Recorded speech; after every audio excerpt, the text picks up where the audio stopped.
Let's get this started. What story about yourself do you need to retire? I've talked about this before. I've heard this over and over and over. We tell ourselves, or we tell a lot of stories. As human beings, we are storytellers. We tell a lot of stories. And the most important story we tell is the story that we tell ourselves. Because that's what our brain believes. That's what dictates what we do, how we respond. It drives everything. So what story do you need to retire right now in order to live the life that you want to live? If we've never met before, my name is Jeff. It's been a few days since I've been on here because it's actually feels warmer. The temperature an hour ago said 11 degrees below zero, but it sure feels like we're up above zero now. But anyway, most mornings. Hey, good morning. How are you? Good. Staying warm. Most mornings, I walk over to the coffee shop that's a little more than a mile from my house. Last few days, I've maybe taken the tact of trying to be a little bit smarter with it being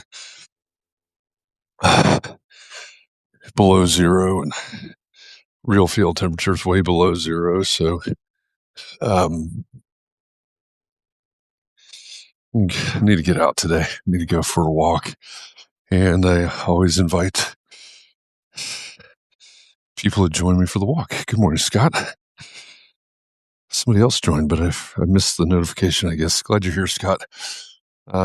Hey, as you get here, say, hey, I'm here, and let us know where here is. Scott, I don't know if you're in San Francisco today or if you're in Oregon, but glad you're here. I host this show called Java with Jeff. We talk about mindsets, mindfulness, and growth. And every Friday morning, I read James Clear's 321 Thursday email. James Clear is the author of Atomic Habits. Read it if you haven't. But so I was reading it. It's always a cold read. It's the only email that I get, I subscribe to, that I actually read. Sorry for all those people who I'm subscribed to and I don't ever open your emails, but I read the 321 and I read it to the Java with Jeff audience every Friday morning. The format is 3 ideas from James Clear, 2 quotes from others, and 1 question for you. And so I always read it, and I ask the audience, what do you want to talk about? Which of these ideas,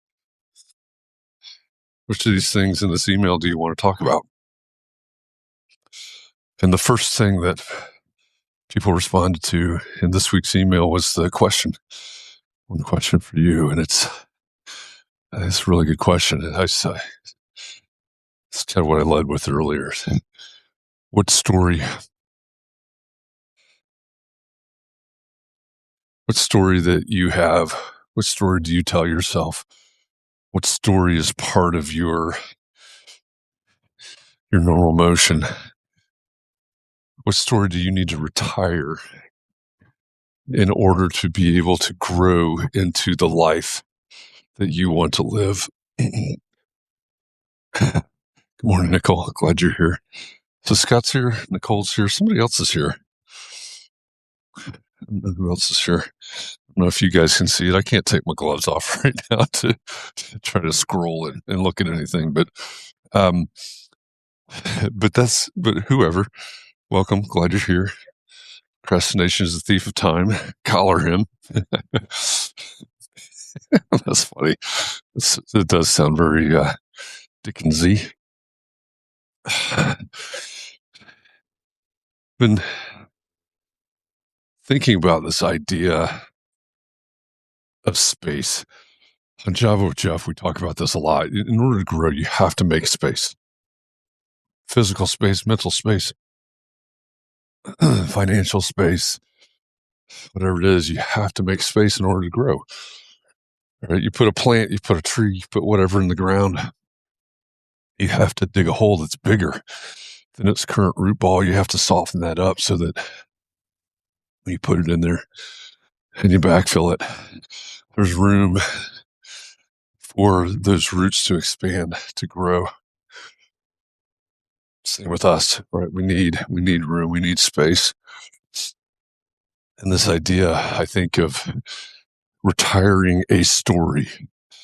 Retire a story that you tell yourself. You need to retire that.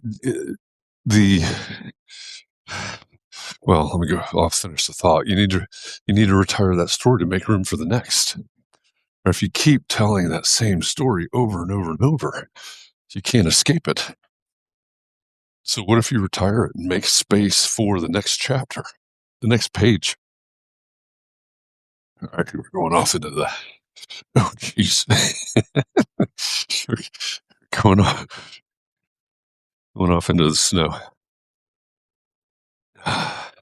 We haven't really gotten any more snow than we had the other day, and it is, thankfully, there's no wind right now.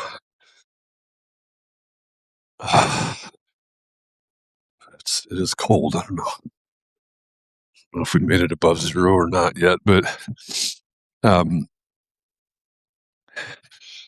like the analogy, right? What if, if you're going to keep growing, if you're going to grow into something else, and that was the whole point of starting Java with Jeff way back at the beginning, was mindsets that are necessary to growth mindset versus fixed mindset. If you want to change, you have to change. You have to change something. You have to change the things. You have to change the story. If you want to know what happens in the rest of the book, you have to be able to turn the page. You have to be able to get to the next chapter. Right? And I don't know about you. I don't read books, physical books. Oh man. Sitting and looking down and having that physical thing, there's something about it puts me to sleep. So I listen to books, and that works very well for my brain for whatever reason.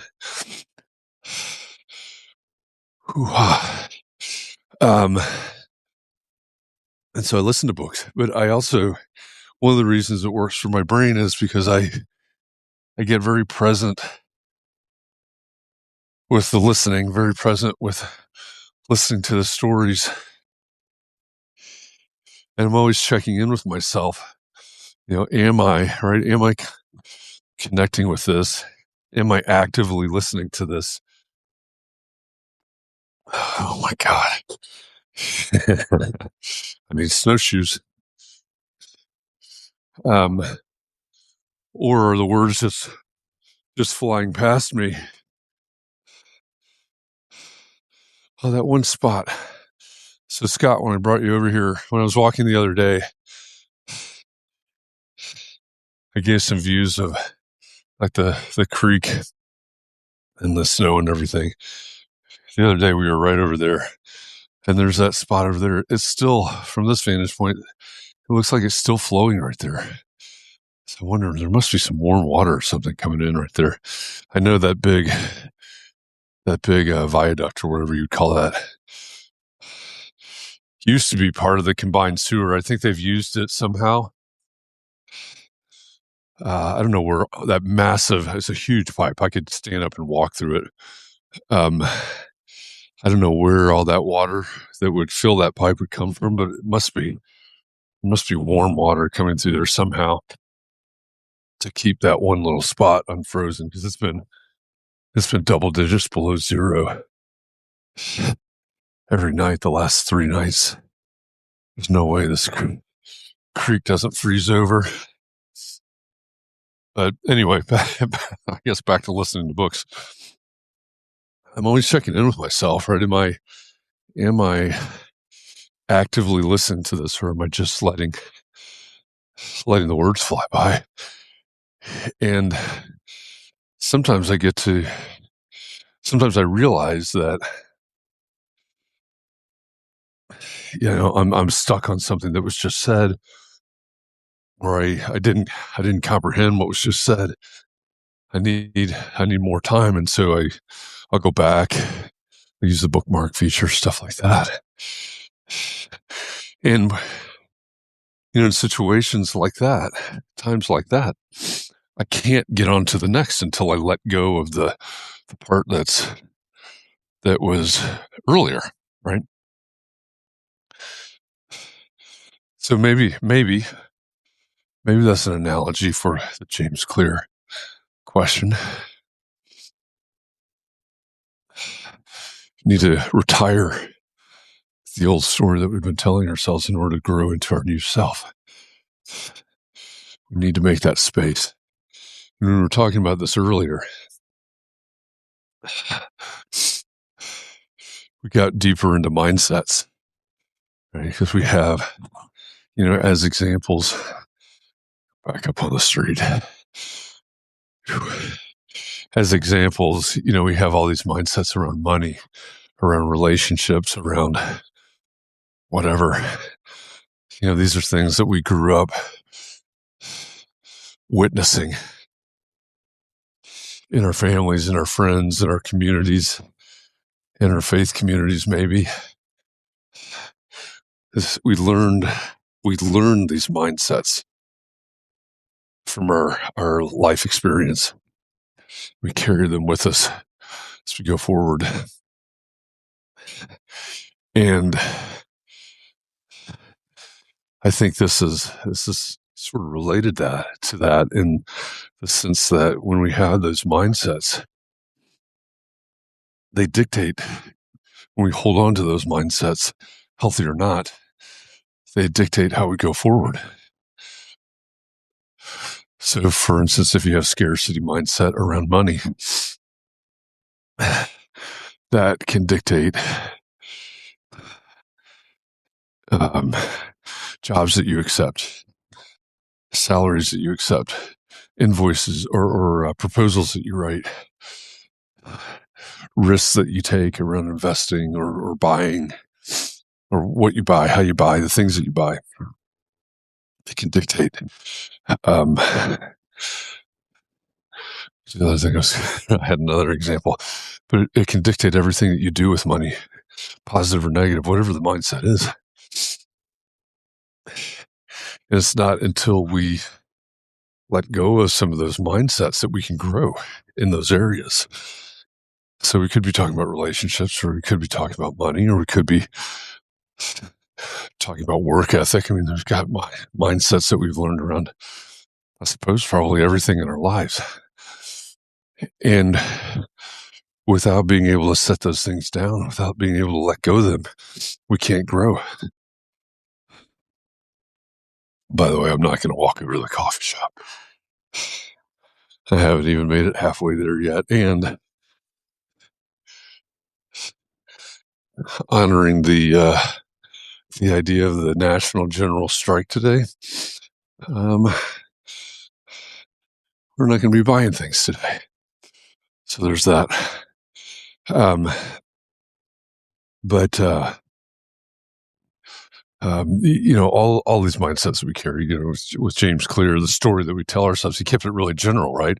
In that story, but we've got lots of stories. We've got lots and lots of stories that we tell around a lot of things. So what do we need to let go of? Yesterday on Job with Jeff, I brought in the idea of Dan Sullivan's book. It's easier, or 10x is easier than 2x. It's a fantastic read. And those of you that know me know I'm a quad macchiato. Okay, I'll make you one when I get home. Make us both one. We'll be buzzing all day. Um,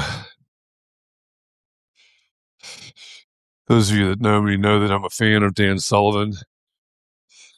He's got a lot of great tools, a lot of great wisdom comes out of him. And his book, 10x to 2x, or 10x is easier than 2x, it's a good read. It's an important read if you really want to tackle the idea of growth. And he's a business guy, right? So it's a business book, but I think there are lots of ways that it applies to personal growth or relationship growth. And if we break down that title for just a second, I mentioned this yesterday and today, but on Java with Jeff, haven't mentioned it here yet, so I'll bring it in, and then tie it back to the James Clear quote. But he says, you think about if I want to grow, if I want to double whatever, then the process, the input is going to be, I'm going to do twice as much as I have been doing, right? And there's a limit to that, right? Can you do 3 times as much? Can you do 4 times as much? I recall. Oh, no worries. Glad you're here.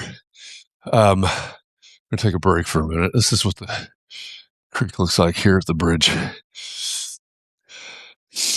So there's a limit, right, to the amount of input that we can muster. So this idea of 2x is addition. Okay, I'm going to double. I'm going to add on another round or whatever of what I'm already doing. And then I think this is an interesting twist in the book. He talks about 10x. He says 10x is easier than 2x. And I think instinctively we go, and I did the same thing when I first heard that. Okay, well, sure, 10x is multiplication. It's not addition. He uses 10x because if you say, I like the example that I came up with this morning, like if you say, hey, I need to sleep more, it's healthier to sleep more, etc. I'm getting 4 hours of sleep a night. I need to sleep more. That's not a personal example, by the way. But you say, hey, I'm getting 4 hours of sleep a night. I need to sleep more. You can say, okay, I'm going to sleep twice as much and get 8 hours of sleep. But if you say, for whatever reason, the more I sleep, the better things are, there's a limit to that too. But you can't just say, oh, well, I'm going to sleep 10 times as much. Right? There literally are not that many hours in a day. Excuse me. You can't sleep 40 hours a day. You can't 10x that. And so you think about the 10x versus 2x, and it starts to make a lot of sense in terms of multiplication. But what Dan Sullivan talks about is that it's actually about subtraction. You need to stop doing things. You need to let go of things that aren't serving you anymore. You need to in terms of the 80-20 rule, there's 20% of the input that produces 80% of the output, which means that 80% of the stuff that we do is unfocused, it's unproductive, it's not moving the needle as much as the other work. It's not the good work, it's not the important work, it's not the effective work, etc. And so Dan Sullivan is saying, well, you need to eliminate the 80% and only focus on the 20%. That's the subtraction part. But I think the important part, I think where this really ties in here to the James Clear quote is subtraction, because it's making space. Right? You're setting these things down. You're letting go of these things. You're no longer doing these things. You're delegating these things, whatever it is, to make space. To make space to do more of the important stuff, the effective stuff. So James Clear is asking, what story do you need to retire? What story from your past do you need to retire so that you can live, grow into the life you want to live? It's about making space. All right. this may be the day where you see Jeff fall. Frosty rails here. I'm going to climb over. All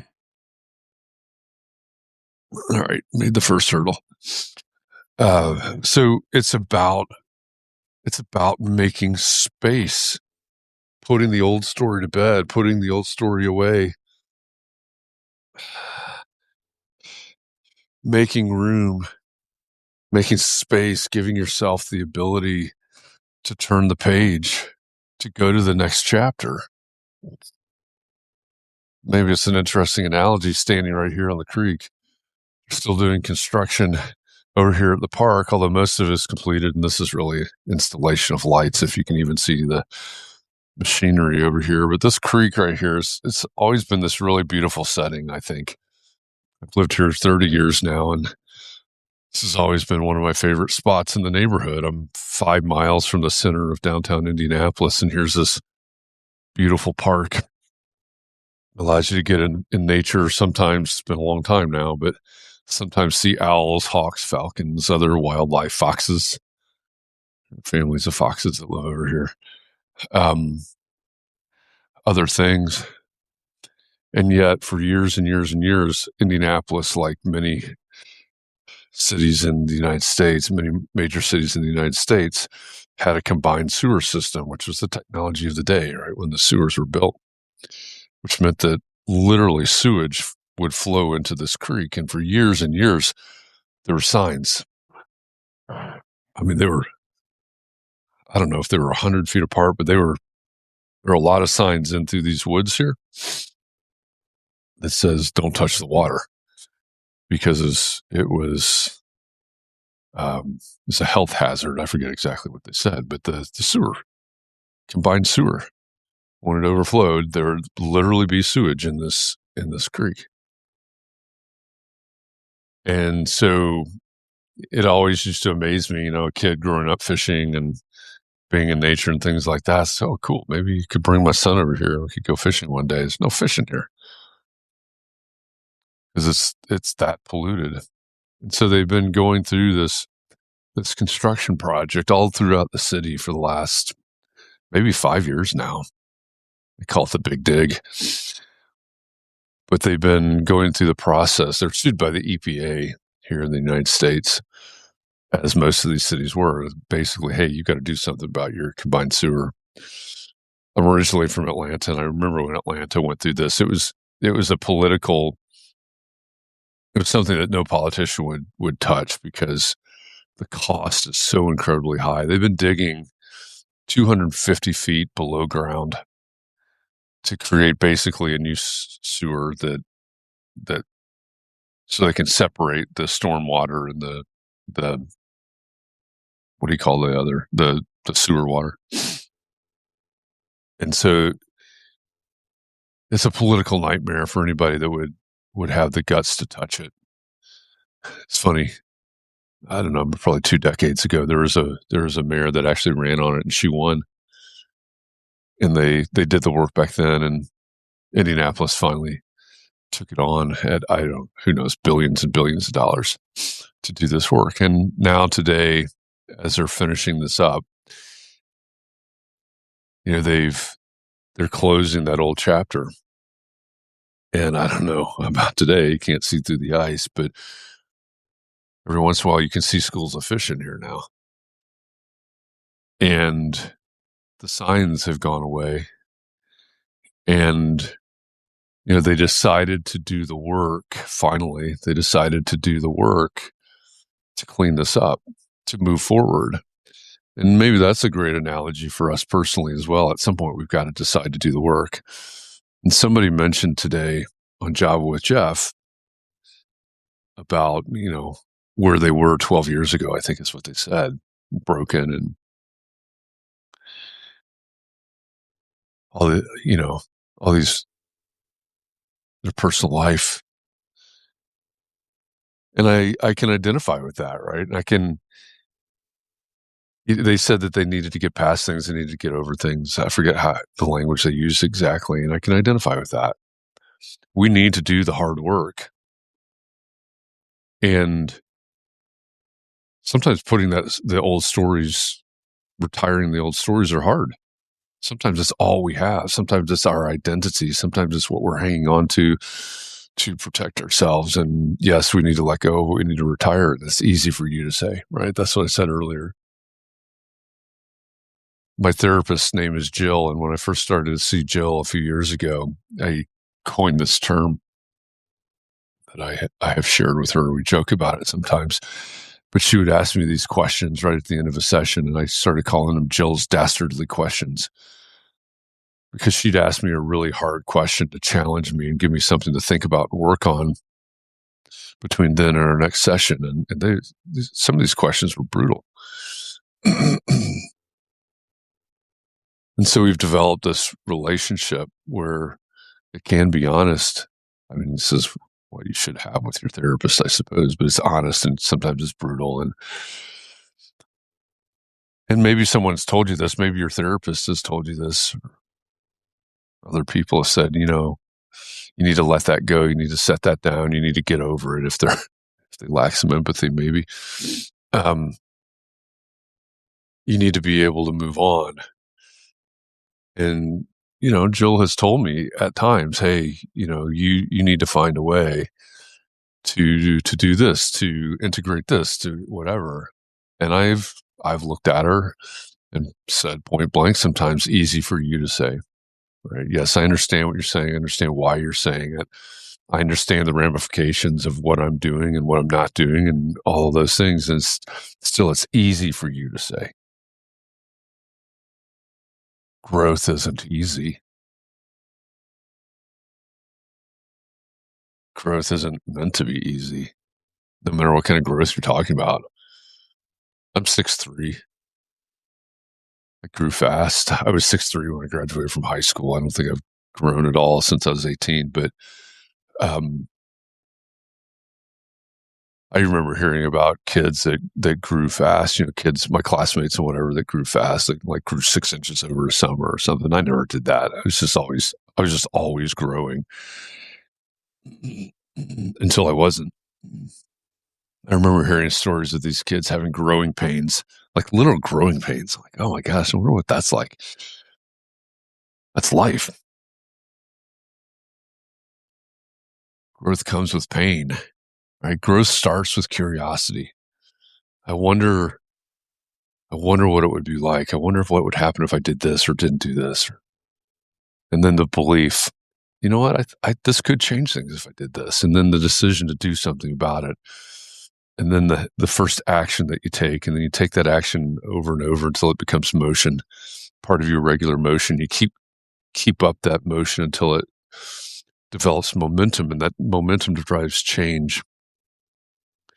And that change leads to growth. And all of that is hard. And it's not for anybody else to dictate to you. It's not for anybody else to force you into, or they can't. Right? It starts with your own curiosity and belief and decision. Nobody can force you into that. You have to do it yourself, and it's hard work. And so maybe there's a story that you're telling yourself. Maybe there's a story that you have. There's a chapter that needs to be closed, but you're the one that's got to decide to close it. You're the one that's got to decide to retire the story so that you can open up space to grow into that life that you want to live, I think is the way James Clear said. All right, my fingers are finally starting to get really cold. We got to move. So, made it over that one too. Here's we call this the Owl Bowl. This is usually where the owls show up, but they haven't been here in, I don't know, 6 months maybe. Kind of hoping in the spring there's a hatch and some owls show up, but we'll see. Now that the construction's over, I mean, it really, really disrupted them. At one point, all of this was dug up and fenced in and stuff, but I came over here one night. There are all these huge concrete pipe sections laying throughout here. Came over here one night and I forget what it was, 6 or 8 owls came and just like sat with me. And so this is kind of a magical place to me. So I'm hoping they come back soon. But I wouldn't be surprised actually if we saw a hawk today in here. But here we are. They've plowed this so they can get their construction trucks. Maybe I could plow my way back home. I am missing my walk to the coffee shop, but not even the cold. I mean, I can put on layers, and okay, sometimes maybe it's not smart to walk 2 miles in the sub-zero with wind, but I mean, I can put more and more layers on and cover more and more skin, but it's trying to get through the unplowed streets and the deep snow and things like that. It's just, if I didn't have anything else to do, sure. But you got to function the rest of the day, right? So anyway, maybe by the beginning of the week I can get back to walking over there. I think we're supposed to be up into the 20s on Sunday, so I don't know. We might be out sunbathing at that point. But here we are at Ellenberger Park, Indianapolis. It's funny, they're putting up these lights around this tennis court, and this is a really nice facility. I mean, like I said, I'm 5 miles from the center of downtown Indianapolis. So this is the city. This is a city neighborhood, definitely. You got these tennis courts over here, which I haven't seen anybody playing tennis over there for years. But on certain nights, I forget, it's like 3 nights a week. That'll be, I mean, how many courts? 1, 2, 3. I think there's 8 tennis courts over there. Like on those 3 nights a week or whatever it is, that will be packed with people playing pickleball, which is, it's really cool, right? They're over there playing, and there'll be people waiting. They do tournaments and all kinds of stuff over there. But there were lights there, and they're putting up new lights. These are probably LED, probably lighted a little bit better, more efficient, etc. But it's kind of funny. And this used to be, so this building right here, you need to get the other view. It's actually kind of a cool design for just an industrial building, but I don't know if you can see the folded roof there, but pretty cool. There's a community garden right there behind that fence, but that used to be an ice rink. Hockey. I don't know what else. I mean, you could go. There are free skate times. There's a pool on the other side, but the Indy Parks gave up on maintaining it as an ice rink years ago. Now it's just expensive to maintain, and so now you get roller hockey. I've seen lacrosse. People going in there to play lacrosse, indoor obviously, and then roller derby. So it lives on. Sort of the same kind of sports, with the exception of lacrosse, just without the ice, still with the skates.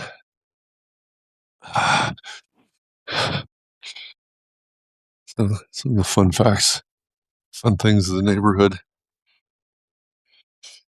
And if you walk all the way around the outside of this park, the borders of this park, it's a mile. It's exactly a mile around it. So for whatever, when you start doing Indianapolis trivia, now you can know that. The pool's over there. So let's go home. I would actually stop the live stream now, but I'm not taking my gloves off. I think the phone battery's going to probably die before I get home. It's actually lasted longer than the other day, huh, Scott? I think Nicole was on that day too, where the phone battery was full and it only lasted like 15 minutes. It was so cold out. Might also have to do with this, with that iOS update that came out the other day. My phone has been acting really funny. I think it updated again last night or the night before, but I just figured it was like ice tapping into my phone. Like snow and ice, right? But it seems to be lasting longer right now, although it's about to die. So, if anybody is still listening, what are your thoughts about, if you have any, about the that James Clear quote? What's a story that you tell yourself? I forget how he put it. What's a story you need to retire in order to be able to grow into the life you want to live? Raquel says, I haven't updated my phone in years. Keep it here in case you need help. Thank you. Yeah, I don't, in those updates, I don't know. And I have an older, I'm like iPhone 11 or something. I think they're on 16 or 17 now. So it's an older phone, certainly, but past a certain point, I don't think those updates, one, I don't think they're designed for the phone that I have, but two, I don't think the updates are designed for problems with the technology I have. It's for something else, and I don't think they help it at all. And of course, they get bigger and bigger, use up more and more storage. Raquel, I don't know what the trees are like where you are, but that's a sycamore tree. Those things, we've got a lot of those around here. It's actually the state tree of Indiana. I love those. The way that the bark peels off like that. I just think they're really beautiful trees, especially in the mornings. Right now with the leaves off, as the sun comes up, behind me right now is east, but as the sun comes up over the horizon, it lights up the top of those trees where it's usually white. It lights up the top first, and it's like they almost become their own lights. It's really bright. And because they're so tall, there's one over here that's got to be 100 and some feet tall, 120 or so feet tall.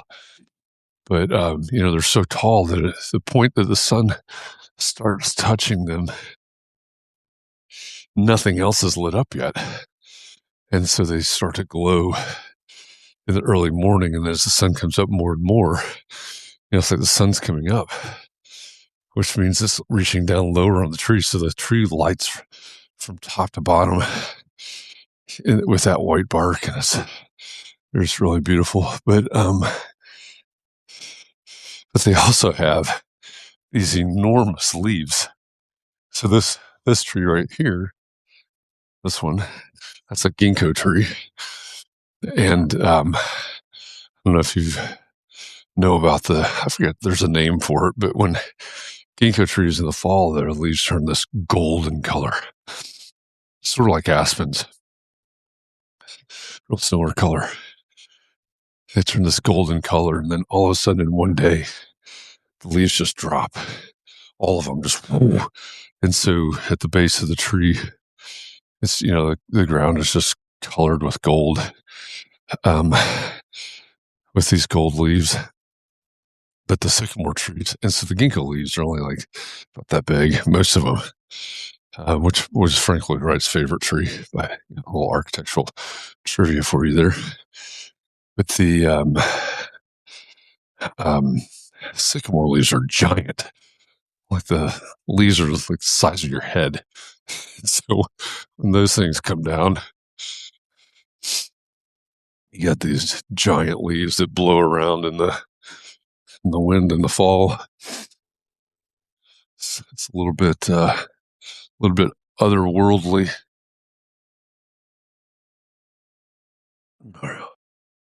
Almost back.